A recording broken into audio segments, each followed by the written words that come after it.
प्रपंच क्या है? जो कुछ दिखाई देता है, जो कुछ, वह प्रपंच है। जो दिखाई देता है का तात्पर्य क्या है? जो दृष्टिगोचर है, मन और इंद्रियों का विषय है, जिसे मैं स्वयं जानता हूं, वही दृश्य है। जो दृष्टा है उसे कौन जानता है? स्वयं को कौन देखता है? उस स्वयं, उस आत्म को देखने के लिए किसी की सहायता की जरूरत नहीं पड़ती। जैसे सूर्य को प्रकाश के लिए दिए की जरूरत नहीं पड़ती, वह स्वयं प्रकाशमान है। यह संसार कहां से और कैसे आया?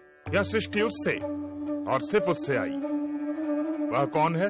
वह ब्रह्म है, वह ईश्वर है। वही अपनी माया से इस संसार को रचता है। वह ही रचनाकार, पालक और इस जगत का संहारक है।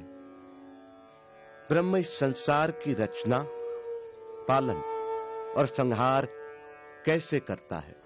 जिस प्रकार मकड़ी अपने जाल की रचना करती है, उसी में विचरण करती है और फिर उसी को निगल जाती है, उसी प्रकार ईश्वर संसार की रचना, पालन और संहार करता है। जीव क्या है? जीव आत्मा है। वह निर्विकार स्वयं है, परंतु अविद्या के प्रभाव में आकर वह स्वयं को मन और शरीर समझ बैठता है। इसीलिए वह इस संसार का अनुभव करता है। अविद्या क्या है? अनात्मा को आत्मा समझना, निर्विकार को विकार युक्त समझना और इस संसार को ही सच समझना अविद्या है। तो विद्या क्या है? आत्म का ज्ञान विद्या है। सा विद्या या विमुक्त है, वह जो हमें सारे दुखों, पीड़ाओं, बंधनों, अज्ञान, प्रतियोगिताओं, भ्रम और भ्रामक कल्पनाओं से मुक्ति दिलाए, वह विद्या है। जो हमें द्वैत के भाव से, हम दो हैं के विचार से, अलगाव के विचार से, तुम और मैं के भेद से मुक्ति दिलाए, वह विद्या है। विद्या दृष्टि देती है, जिससे मनुष्य अपने ब्रह्म रूप को पहचान सके। साधो साधो साधो। ब्रह्म को जानने की प्रक्रिया क्या है? उसे जानने के दो मार्ग हैं। पहला मार्ग यह जानना कि ब्रह्म क्या नहीं है। जो ब्रह्म नहीं है उसका निषेध करना। सब नाम, रूप, गुण, सदोष और परिवर्तनशील वस्तु का निषेध कर निर्विकार को जानना। दूसरा मार्ग सत्य जैसा है उसे वैसा ही पहचानना। वह अस्तित्व रूप है, उसके बिना संसार का अस्तित्व ही नहीं है। वह ब्रह्म ही था, वह ब्रह्म ही है, इसलिए मैं ब्रह्म हूं, तुम ब्रह्म हो, हम सब ब्रह्म ही हैं, इसलिए सारा संसार ब्रह्म है। साधो साधो साधो। ब्रह्म को कैसे जाना जा सकता है? ब्रह्म को सही सामाजिक व्यवहार, आध्यात्मिक चिंतन, ध्यान पूर्वक सुनने, नित्य अनुभवों पर विचार करने और निष्कर्षों पर मनन करने तथा समाधि में जाकर जाना जा सकता है। ब्रह्म ज्ञानी के लक्षण क्या हैं? यदि कोई दावा करता है कि उसने ब्रह्म को जान लिया है, तो वो ब्रह्म को नहीं जानता। ब्रह्म को जानने के साथ ही ब्रह्म को जानने का अहंकार मिट जाता है। क्या उसे तर्क से जाना जा सकता है? नहीं, परंतु तर्क सहायक हो सकता है। क्या उसे प्रार्थना और भक्ति से जाना जा सकता है? नहीं, किंतु प्रार्थना और भक्ति सहायक हो सकती है। क्या उसे योग व मनन से जाना जा सकता है? नहीं, परंतु योग व मनन सहायक हो सकते हैं। शास्त्रार्थ का अंत होता दिखाई नहीं दे रहा था। दोनों एक दूसरे पर भारी पड़ रहे थे कि अचानक बंदी निरुत्तर हो गए। आचार्य, उत्तर दें। आचार्य, उत्तर दें। अष्टावक्र की जय, अष्टावक्र की जय।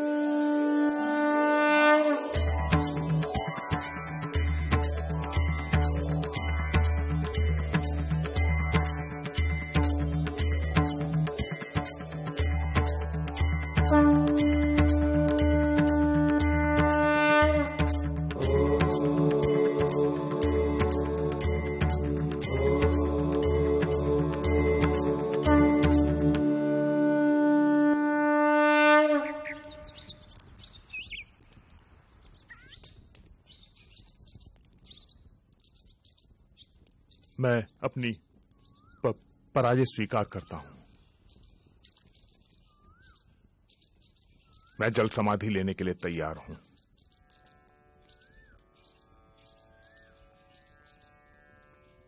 मैं आपको जल समाधि देने नहीं आया हूं आचार्य बंदी। याद होगा आप सबको कि आचार्य बंदी के अभिमान के कारण और इस प्रथा के कारण कितने निर्दोष विद्वानों की जान गई। आचार्य बंदी, याद करें आचार्य काहोड को। मैं उसी आचार्य काहोड का पुत्र हूं।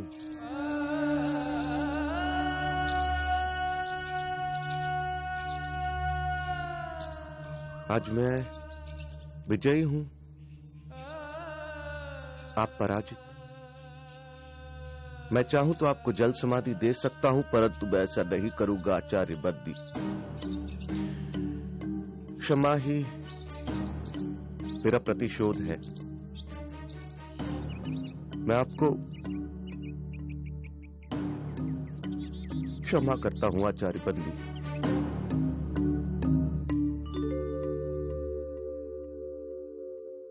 प्राण लेने से भी बड़ा दंड तुमने मुझे दिया बाल ज्ञानी।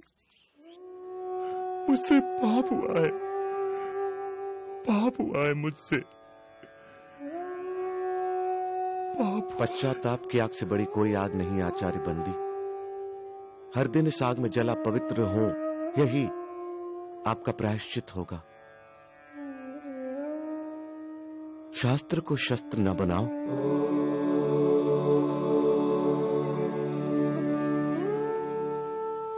महाराज, शास्त्र जीवन का विकास करते हैं, शस्त्र जीवन का विनाश। जितना पुराना है हिमालय, जितनी पुरानी है गंगा, उतना ही पुराना है ये सत्य। हिंसा से कभी किसी ने किसी को नहीं जीता।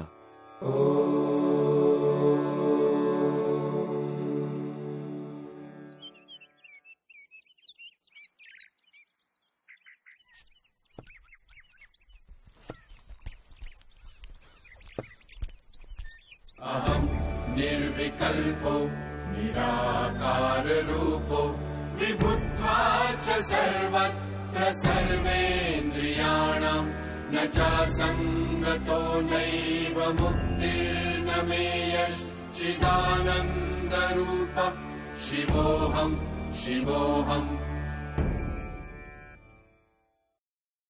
और उस दिन के बाद महाराज जनक ने जीवन लेने की यह प्रथा बंद कर दी। विवेक जीता, अहंकार हारा। अष्टावक्र ने सच कहा था, जितने पुराने पर्वत, जितनी पुरानी नदियां, उतना ही पुराना सच कि हिंसा से कभी किसी ने किसी को नहीं जीता।